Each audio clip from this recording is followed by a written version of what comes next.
This is making me want to play Final Fantasy, especially any game that has that really big cactus. If you know, you know.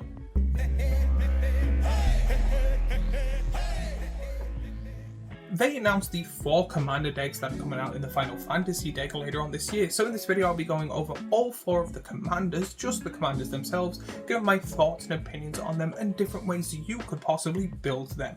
But before I go any further, a word from our sponsor, which is me and my small Etsy shop where I make t-shirts and hoodies with multiple sizes and colours and designs to help get support with the channel. These are really cool and very soft. I'm really happy with them. I do have a few ideas in the future to build more, but right now if you really want and help support the channel, you can first by liking and subscribing and watching more and sharing it to your friends, and 2, buy yourself something nice like one of my t-shirts and hoodies. Disclaimer before I go any further in Final Fantasy, I have played 3 Final Fantasy games, I have beaten none of them, and I know a handful through other people and stuff like that. So when it comes to this, I know 2 of the 4 commanders. I've never seen 2 of them before. When it comes to this, I've played Final Fantasy 7 and got like roughly halfway through.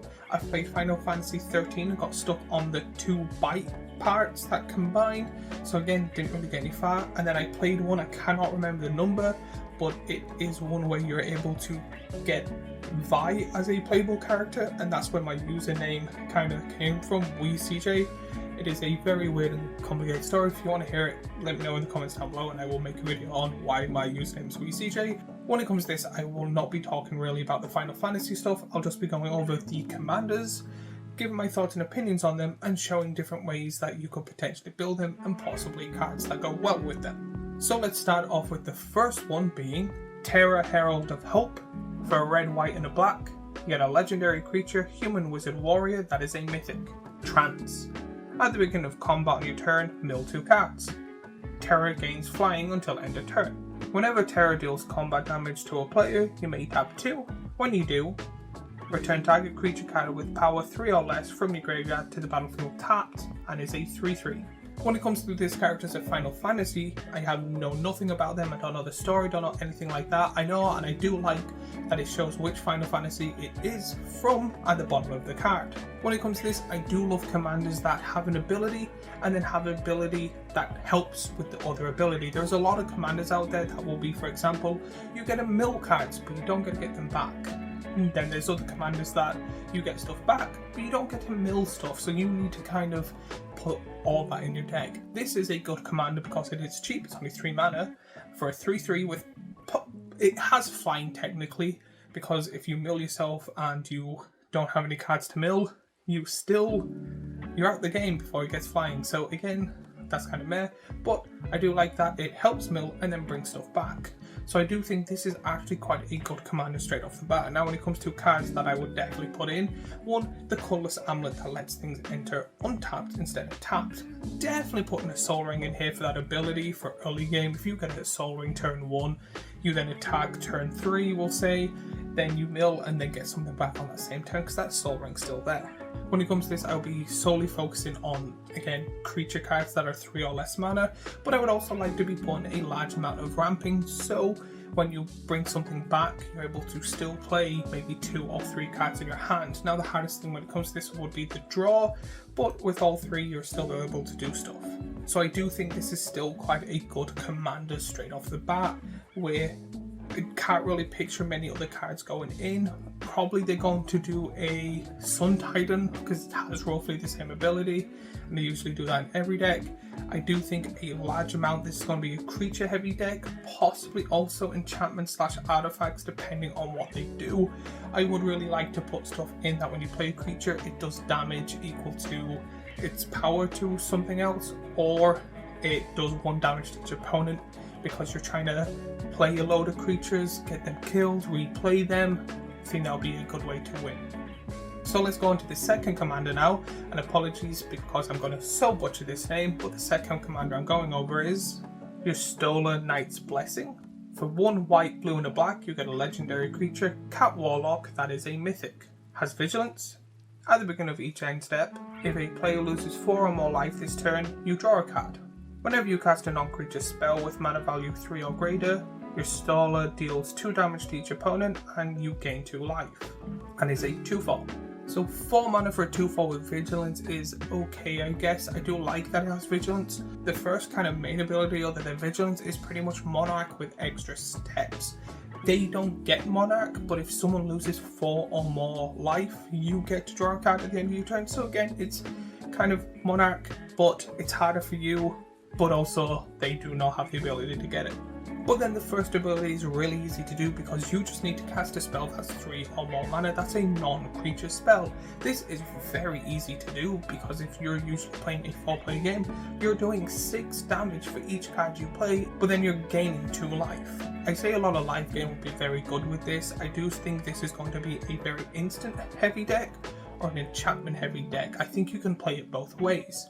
I really do like the ability. I do think actually enchantments will be my way of playing it.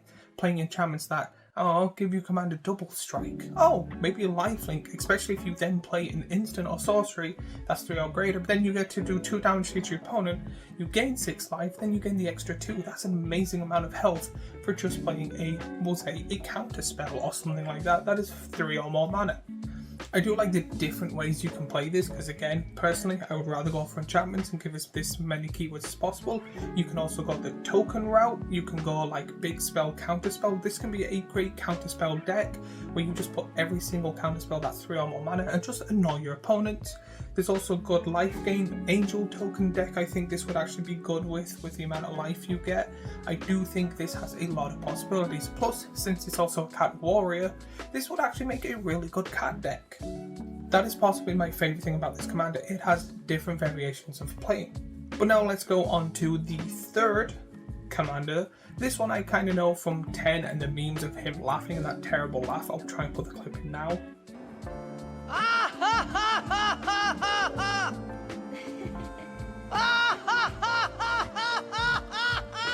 I've never personally played this game, but this is the one I know most about due to memes and videos and stuff like that. I watch random YouTube documentaries on random games I've never played. So if you don't know what this card is, this is Tidus, Yuna's Guardian. For green, white and a blue, you get a legendary creature, human warrior that is a mythic. At the beginning of combat on your turn, you may move a counter from target creature you control onto a second target creature you control. Cheer. Whenever one or more creatures you control with counters on them deal combat damage to a player, you may draw a card and then proliferate. Do this only once each turn and it's a 3/3. Not gonna lie, I just want to say this straight off the bat. I would love if the white pip wasn't in this. This would be going straight into my Anima deck in the 99 if it was a 2-color or 3-color card if they changed the white pip to the red pip. I do think this would be great in the 99 or a sub-commander to Anima. Pretty much you play a creature that gets a 1/1 counter, you get that 1/1 counter, move it onto Anima, plus then you get to proliferate as well. This card would go so good in an Anima deck, but again, I think they put the white pip in knowing that would happen. But when I first seen this, I thought it would be good for a 1/1 counter deck, being able to move stuff around, making stuff bigger, putting in the monolith so the counters go on and then you get to put it onto another creature and move stuff around. But then I remembered a few years ago they added counters that give keywords, so like double strike, lifelink, death touch. I do think that this would be good for that, mainly because you're able to go, cool, I play this, get to put a death touch counter onto this creature. Oh, now I play a bigger creature on my turn, I want to move it onto this one. I do think it is good, but I do think it's kind of micromanaging. But the Final Fantasy games, I do remember a lot of pausing and changing weapons and making sure I have the best items on. So again, it does make sense when it comes to this type of card. Plus, it's also a draw engine and a proliferate engine. This would be really good, especially in so many decks that you need to proliferate. I can see people playing a Friends deck, which is like the Planeswalker deck where you get to put as many Planeswalkers in. A great draw engine deck with a handful of 1/1 counters or other form of counters.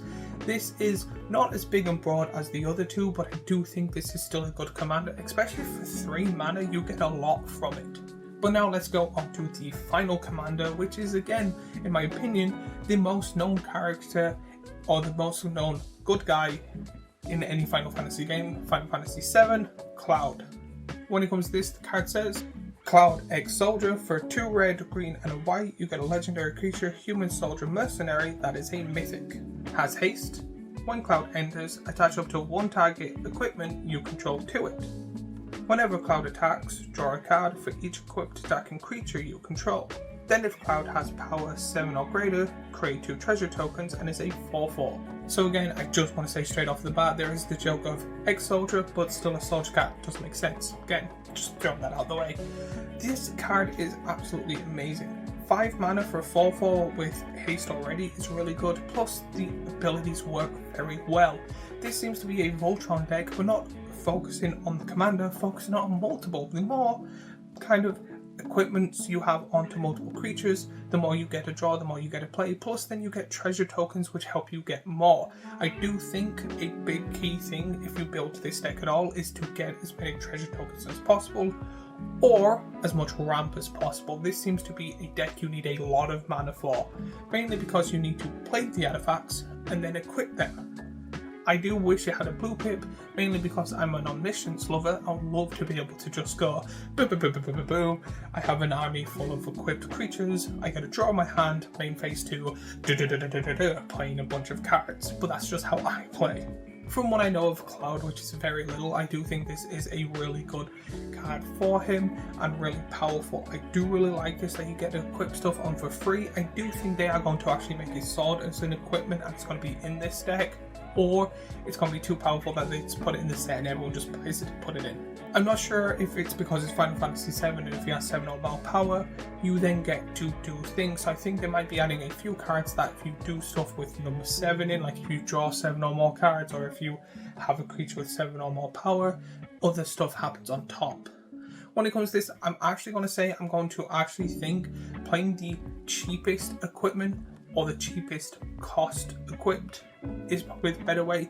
Playing the big stuff like Colossus Hammer doesn't seem to really be worth it. You want to play like your spear that costs 1 and then like 1 to equip. The lower the cost, the better. I would rather give 3 things like +1/+1 than 1 thing +10/+10 when it comes to a deck like this. Now when it comes to all of this, I do have to say I have made a big video. I'm not the biggest fan of Magic the Gathering and Another Universe combining together, but I do think they are doing something which is quite smart marketing in my opinion. These are making them more powerful, kind of more wanting to buy. So then there's the Final Fantasy player that wants it for the characters, but now that they're more powerful and it's kind of ramping up the game, there's going to be players that don't like Final Fantasy that go, I want to build that as a commander. Don't care what it is. That's a good commander. This, in my opinion, is the first ever set that I actually think that every single commander is good. There's usually one that's like not my playstyle or that'll be difficult to go off, but I do think that this is the first one that has all 4 commanders borderline broken. I do think when you buy it, it's going to be okay.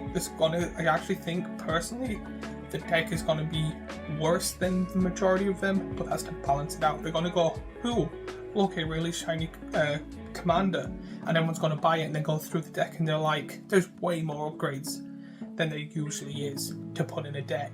But again, that's just me kind of guessing how they're doing it, because then they get to save money, people get to buy it, and then they buy singles to upgrade or packs to upgrade the deck to be broken the way the commander needs to be. When it comes to this, I'm also not gonna lie, I'm actually excited for the Final Fantasy deck. I do like the universe, the characters, if you haven't seen it, great card. So I'm excited for the universe, I'm excited for the set. I'm still not happy with the kind of universes crossing over, but I do like that they're making kind of more powerful cards, more unique cards, and that's what's kind of keeping me going in. Again, not the biggest fan of Final Fantasy being in it, especially in a full set, but that's just me. If you haven't seen that video, I have a big rant on it. But when it comes to this, I am excited for the set. I do think there's going to be a lot from it. I am going to go in these videos when I'm making them, probably a bit more positive than I was a few months ago, but again, still not happy, but that's just me. Let me know what you think of these commanders or what cards you would put in the comments down below. Let me know which is your favourite, or if you have any Final Fantasy facts, I would love to know, or videos linked down below. I do kind of want to learn more about Final Fantasy now. While you're down there, remember to like and subscribe and do all that YouTubey stuff we always ask for. And if you haven't seen my last video, I have my last video here, a playlist of all the Magic the Gathering videos I do here, and a subscribe button here, and I will see you all in the next video.